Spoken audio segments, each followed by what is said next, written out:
না চিংড়ি না দোলমা, একদম সহজ পদ্ধতিতে পটলের এই রেসিপি একবার বানিয়ে দেখুন। গরম ভাতের সাথে অপূর্ব লাগবে খেতে। পটল গোটা গোটা করেই কেটে নিয়েছিলাম অল্প খোসা রেখে, আর দুদিকে একটু চিড়ে নিয়েছি। হলুদ আর লবণ মাখিয়ে 5 মিনিট রেখে দিলাম। ততক্ষণে অল্প জিরে গুঁড়ো, হলুদ গুঁড়ো, কাশ্মীরি লঙ্কার গুঁড়ো, ঝাল লঙ্কার গুঁড়ো অল্প জল দিয়ে গুলে রাখলাম। 5 মিনিট পর কড়াইয়ে সর্ষের তেলের মধ্যে পটলগুলো ভেজে নিচ্ছি ঢাকনা চাপা দিয়ে, তাহলে পটল ভাজাটা কিন্তু তাড়াতাড়ি হয়ে যাবে। তো পটল হালকা লালচে করে ভেজে নেওয়া হয়ে গেছে, এখন পটলগুলো তুলে নিলাম।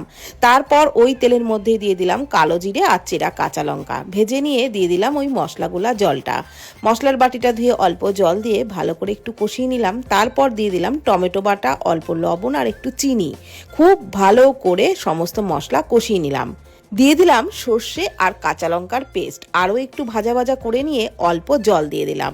ভেজে রাখা পটলগুলো দিয়ে দিলাম। তারপর ভালো করে সমস্ত কিছু ফুটিয়ে নিলাম। কয়েকটা চেরা কাঁচা লঙ্কা দিয়েছিলাম। ঢাকনা চাপা দিয়ে কিছুক্ষণ ফুটিয়ে নেওয়ার পর এই রকম মাখো মাখো হয়ে আসলে গরম ভাতের সাথে খাবেন, সত্যি বলছি দারুণ লাগবে।